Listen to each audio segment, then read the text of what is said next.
And you're on with Jason. Thank you. Hello. Hi, Jason. How are you? Good. Good to speak to you. I must admit, it's not often that South Africa gets the esteemed pleasure of speaking to one of the world's sort of foremost rock bands. Oh my goodness. You know what my middle name is? No? Curtis. No. Crazy, isn't it? This is too weird. Too weird, man. Too weird. As soon as I saw your name on the paper, I'm going, hey. Hey. So anyway, here we go. Here we go. But just say good to speak to you, and good news abounds. Obviously, with next month's release, I must admit, it's an interesting choice because of say just personally going through obviously the band's history, but then also there was a band that did something similar a little while ago with your very tracks as well, but in a cello capacity. And it was interesting, to the point that you guys have decided to do this now. What was the driving force behind doing it? I think overall it would be the conductor, Michael Kamen. He was the instigator of all of this. Back in about 1990 or 91 or so, we met Michael. James got together with him to do the strings for Nothing Else Matters on the Black Album. And so we've been in contact with Michael since that time.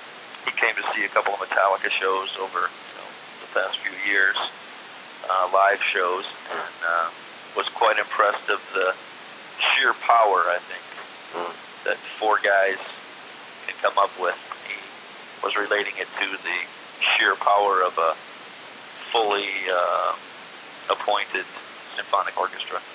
Sure. You got 100 people playing instruments and the incredible decibels that come from that and that kind of thing. I think he was attracted to that. Also, the music that James has composed, I think sometimes lends itself to that kind of almost a classical taste sometimes in some of the instrumental songs or some of the quieter songs. So I think Michael was attracted to a lot of those things. And he asked us, it was probably 2 years ago now, if we would be interested in actually making this thing happen, bringing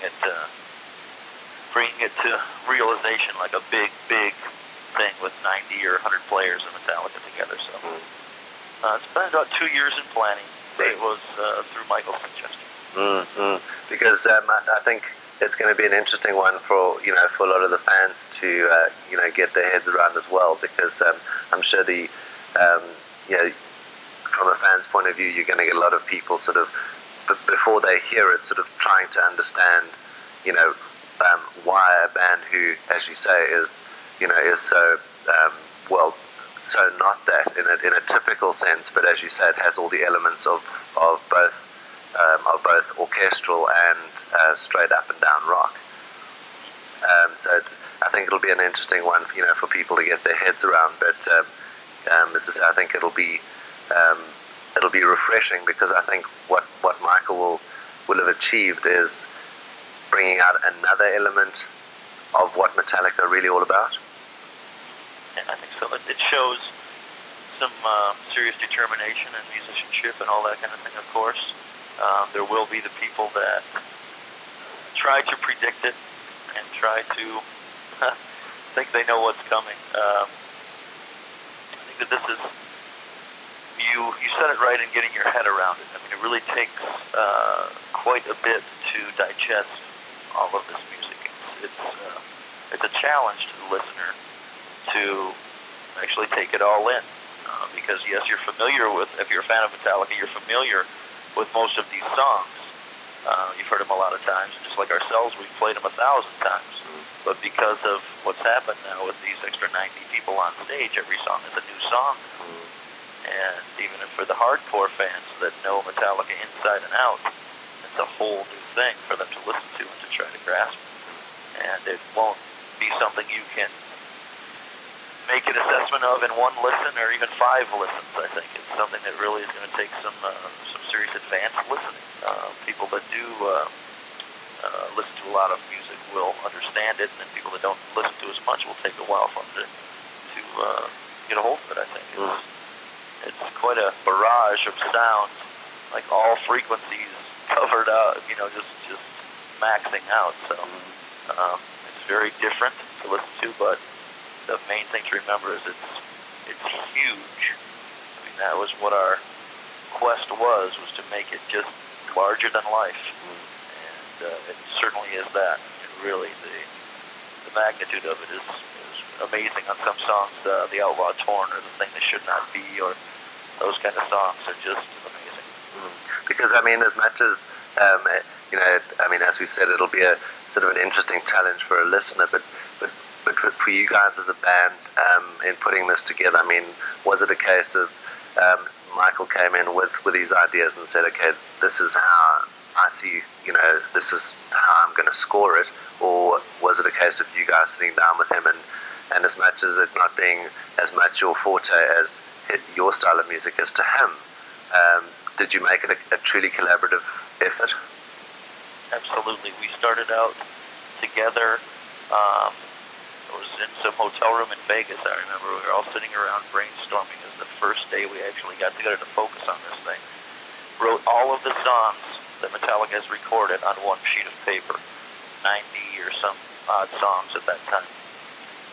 Started going through, this one's going to work, this one obviously won't work, this one we're not going to play just because we're not going to play it. And so we started whittling down the list. Eventually 90 became 60, and 60 became 40, and 40 became 25. When we got to 40, we started actually putting hands to the music and, actually playing them on our instruments to see if they were going to work. Michael would send us tapes of his ideas that he would play string sounds on his keyboard. And, this is how I'm hearing this as the piece that's going to go around it.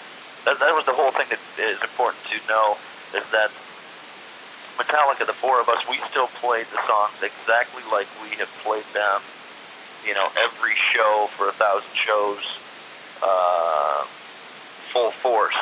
Right. There was no adaptation of our version of the music. The existing composition that Metallica initially wrote and recorded. Now, what Michael came with was a separate composition that revolved around and worked within our existing composition. So we didn't really know what to expect as far as him coming in thinking that the orchestra is going to play the exact same notes as us, or play, the guitar riffs exactly with us, or they're just going to be doubling our music, or what. It was not that. It was if you listen to the orchestral composition by itself, it's its own piece of music.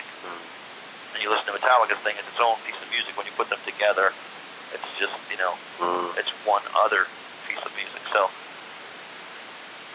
it wasn't a copy type of thing. It was, he hears music completely different than we do, like you say, in his classical sense. We hear our music in a 1, 2, 3, 4 rock and roll kind of format. That's what we know best.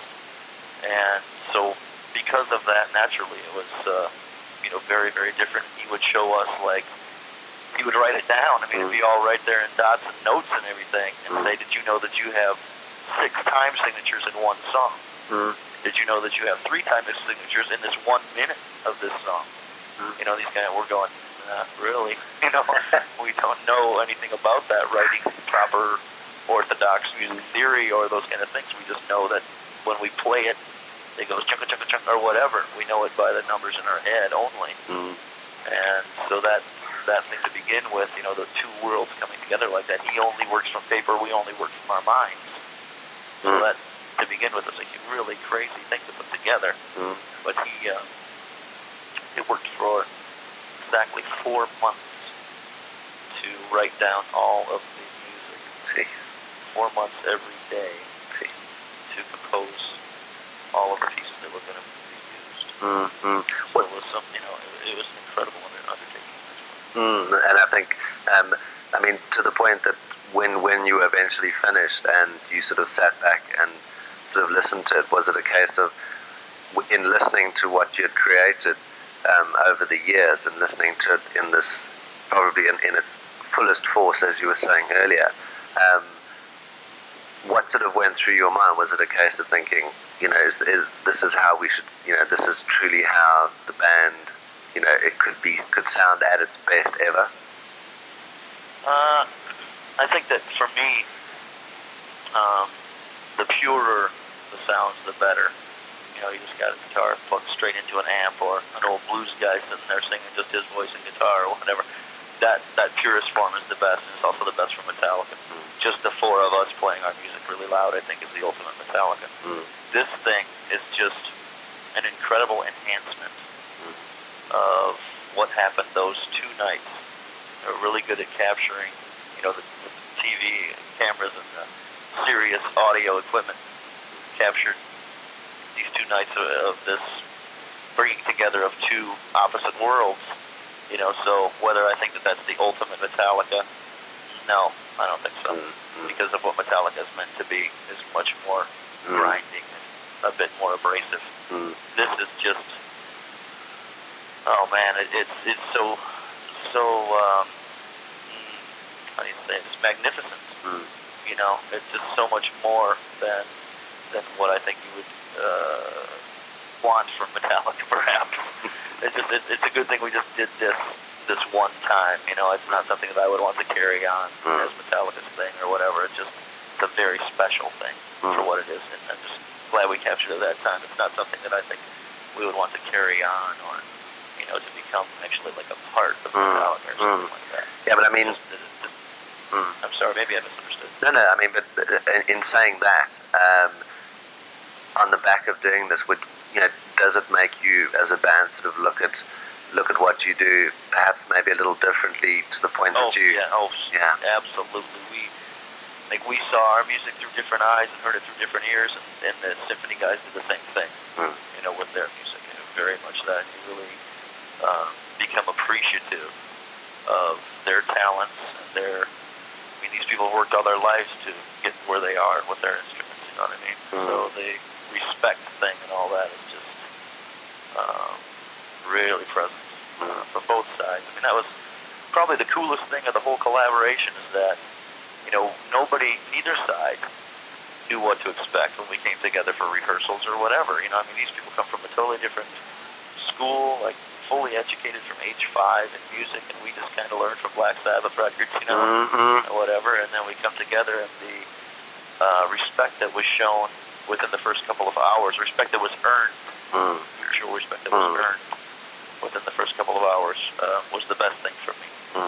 When the first day of the show, the first performance, the orchestra comes out on the stage in their tux and tails, and the Metallica crowd welcomes them like a Metallica crowd welcomes somebody. Like, fuck yeah! You know, like in their face, loud as shit. You know, and they usually, they're not used to that. You know, they come out to, like, you know, a smattering of applause, you know, bravo, you know, and these kids are just going, fucking Metallica, you know, and you look over, James and I are tuning on the side of the stage, and all the people on our side look over at us, and they're all beet red, bright red, smiles from ear to ear, just like, you know, you can just feel it. Their happiness, you know, they're blown away by the reception, and that was just the beginning of it all. I mean, that kind of was the starting, and from there it just got more intense. By the end of the second show, the viola players were throwing the metal sign out in the crowd. Brilliant. You know, yeah, and it was like a really, I don't know, but some kind of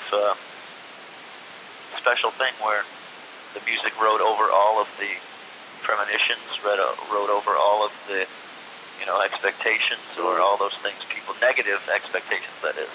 People saying that it couldn't happen, or people thinking it would just clash too hard and nothing could ever come out of it that would be listenable. You know, those kind of things. It's really the music and just that whole feeling of those people, you know, being appreciated like that. I think that they really were very moved by the, let's say, loyalty and just determination and all that of the Metallica people, you know, the Metallica fans. They were all very well behaved that night. Yes. You know, people got dressed up and stuff. It was pretty cool. But I mean, you know, you talk about people, you know, having probably had a pessimistic view on it. Did you ever sort of think that it wouldn't have been possible, or that it wouldn't have been what it ultimately became to you on those 2 nights?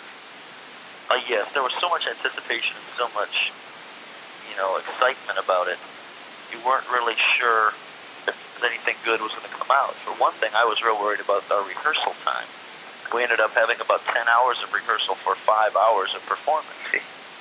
And that's unheard of. The symphony rehearsed a few hours with Michael by themselves. Metallica rehearsed a few hours by ourselves. And then we came together for a total of 2 days or something before we had to perform for all these people. Yeah. You have 100 people playing together. I mean, as one. You look at any symphony orchestra, whether they're from South Africa or from New York or from Sweden, whatever. There's a handful of composers, maybe a dozen composers of all time that these people play from. Sure. No matter what language you speak. Sure. If you're in symphony orchestra, those are the composers that you play. Sure. That is the music that you know. That is the patterns and formulas and things that you see go across your pages over and over again as you learn your instrument. Sure. Right? All of a sudden, you've got this crazy music composed Hetfield and Kamen in front of you. Patterns and formulas and things that you've never seen before, and 6-time signatures in 2 minutes, and all this kind of crazy stuff. So for them to step up to that, is a huge thing in itself. Sure. And I mean, also there's so many factors and so many things that could have gone wrong. Sure. Like the first time, these shows are the first time that Metallica as a band had ever worn in-ear monitors. Okay, that is a big deal. Okay. Sure. We have always, for 15 years, when you hit a note, it moves you. Yeah. The volume. You feel the sound before you hear it. Right. It's so freaking loud. Like the symphony, they are at their best when they're quiet. Yeah. Everything is quiet, and they can feel the intonation of their instrument through their head. The delicate instrument. Metallica is at their best when they're really fucking loud. So we had to work it out where all of our sound is coming in through our heads, little ears, little monitors, and to keep the stage volume down so that those people can play at their best. Okay, so that's one thing that we had to adapt to right away, and we'd never ever done it before. Okay, so there was a big chance for things to happen. And then the PA system still had to be on in the room, and it was a small room. And so the volume of that messed up the symphony too and their intonation. So at the same time, there's all these challenges that are coming up to you constantly as you're playing this stuff. So there was a lot of chance for things to happen. And it was kind of hard to tell what was going on when the performance was taking place. But now that we've mixed it and all that kind of thing, it's really quite incredible to hear. Now, all the nuances and subtleties. But now, with all of that said, it's being released obviously on CD, but the DVD is coming out as well now. Do they work equally well sort of in their separate entities, or is it a case of to capture what you guys actually went through, that whole DVD performance of seeing the emotion, seeing the fans, of being there? Does it detract from the disc? The DVD is actually incredible. They mix it to the surround sound and the possibilities, of course, of the DVD, where you have, on this one, for instance, you can hear, just the symphony. You can hear just Metallica. You can watch, just the violin section, just the drummer, just, all these different angles, different choices of sounds and things like that. So we use that to its fullest, and I think that it's done very well in the way that you can feel those things, and you see the interaction between players of this world and players of this world, all that kind of thing. It's really quite entertaining. And I think especially for a band that has the history that Metallica does, certainly to go down a path like this must, as we said earlier, sort of breathe not new life into the band, but just take it along a completely different path, because I think ultimately it'll always be entertaining to the fans, but in order to keep it interesting for yourselves as well. Right, that's true. it's another, just another challenge, basically. I mean, that's the bottom line. We are always very interested in challenges, and have been our thing for a long time. When somebody says we can't do something, that is exactly our cue to do it. And so this is a big challenge. And Michael said, "You guys think you can tackle this? Are you up for this?" And we said, "Of course, man. Let's do it. We want to try this. What do we got to lose, man?" Sure. It's like you got to keep trying things in order to keep the band strong and all that. And of course, I'm really glad that we did it now. I mean, the mixing just finished a couple days ago. Oh, right. And there was some serious, just as always when you're making a Metallica, well, probably anybody's record, but Metallica record, there's a lot of tension, and the deadline was really quite pretty tough. A lot to do in a short amount of time, and I'm really glad that it's done now, and it's really neat to listen to for me as a fan of Metallica. A couple of these songs are just so moving, so touching. The Call of Cthulhu is what we start the show with, and this song, I've been in the band for 13 years, and I have never played this song with the band before. It was always kind of sacred because of Cliff, and so we brought that out for the beginning of the show, and it's just, I'm getting goosebumps just thinking about it right now. I mean, it was really just moving, and so many people that know Metallica know that song hasn't been brought out. So things like that are very special for people that do know Metallica. Because I think as well, with listening to you saying the time frames that this whole project was worked around, short of when it was initially thought about, but the actual time of it actually coming together, and the rehearsal times, and even the mixing times. There was nothing given to sort of a second chance or being able to go back and revisit. It's a case of ultimately. No, really, it wasn't. Just had to kind of use what we had there. People's, performances. Certainly, there are mistakes here and there. And you got 100 people on the stage, and there's always going to be something taking place that's a little bit funny, and that's the beauty of it. But that's the thing. I think that's what'll make it so special is that it's not 100% clinical. It's probably sharing your best elements and the orchestra's best elements, but capturing that live. That's exactly what you've achieved. Exactly right. What you hear, is exactly what took place. Mistakes and all. Stunning. Not nearly as meticulous as a regular Metallica album where everything has to be so freaking perfect all the time. It's really much more free and much more musical than that. And speaking to Michael, how does he feel about it? Is he chuffed? He was really really happy. And we saw him, a couple of weeks ago. He came to the studio, turned the mix and stuff. He stopped in a few different weeks, and now he's ecstatic. Actually, he's got quite remarkable energy and understanding of music. He has some kind of quest within him of tying his music, classical music, with every other form that he can find, every other genre that will give him a chance. I mean, he's done things with, Japanese drum bands and different styles, just different people, different languages, and that, Pink Floyd and Bob Dylan and Clapton and Metallica, That's a lot of stuff besides his regular, London Philharmonic and whatever other orchestra he decides to go and get on. You know what I mean? So it's really quite, I feel really privileged to be able to hang around with him and learn from him. He's very eccentric, very much the artist. Sometimes it's kind of weird to get used to, but man, there's great beauty to it. But I think if anything, this project just goes to prove that that music in any form is obviously ultimately absolutely universal, and I think you've captured that. Yes, it's true, and more and more, I think in the last few years, listeners are becoming more open to more diverse styles.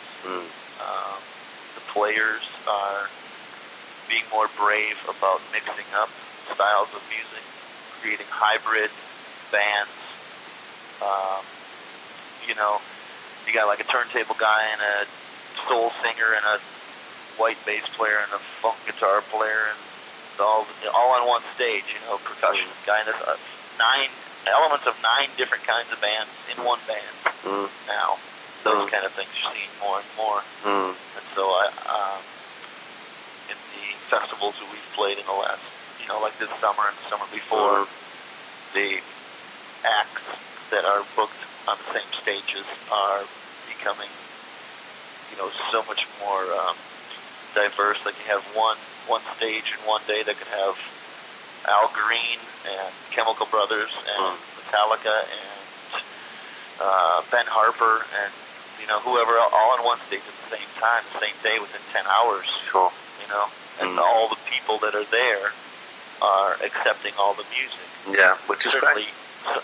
Certainly some people like the heavier stuff better, or somebody likes the female vocal better, or whatever, but they're all there accepting the music. And they're open to it. It's not nearly as much tunnel vision or closed-mindedness as we saw, say, maybe 10 years ago. So I think that's a beautiful thing. And Michael's just jumped right in there with his own style.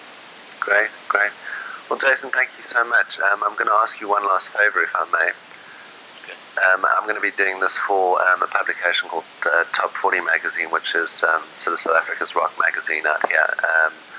And we're going to stick it on radio as well. We have a station here called 5FM. And basically, if we can maybe just do a short ID, that would be great. No problem. For 5FM? Yeah, well, I think what we'll do... Should I say your name also? Or? No, what you can do is it's going to go on a show called The Night Zoo. The Night Zoo? Yeah. Okay. And it's with a gentleman by the name of Barney Simon. Barney Simon. Okay. Play with that if you will. I'm ready. You ready? Yep. Howdy, hi, friends and neighbors. This is Jason Newsted from Metallica. You're on The Night Zoo with Barney Simon on 5FM. Stunning. Thank you so much. Yeah, professional. There we go. That's what you are. Well, thanks for the help down there, man. No. You know, we want to come down there and play so bad.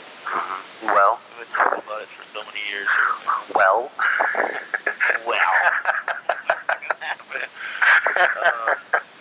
I would say that if Mr. Ulrich has his way, which he usually does, that on the next world tour after the next studio album, we'll do the full-blown Metallica world tour. I think that we will make it this time. We will hold you to that. It's very important to him to get it in the routing this time, because that is our ongoing quest, is to play our music for anybody that wants it. So. And you have a lot of those here, believe me. Yeah, I know that, and we've heard about it for so many years, and you know, it's about time. We want to do it as bad as people want it. So great. It is something that we really like to do. Well, thanks again, Jason. Thanks for your time, Thanks for your help. Congratulations on a sterling effort. Yes, and I think that you're really going to like it, man. Well, I can't wait. All right. Take care. Thanks for the help. Thank you. See you later. Bye-bye. Cheers. Bye-bye.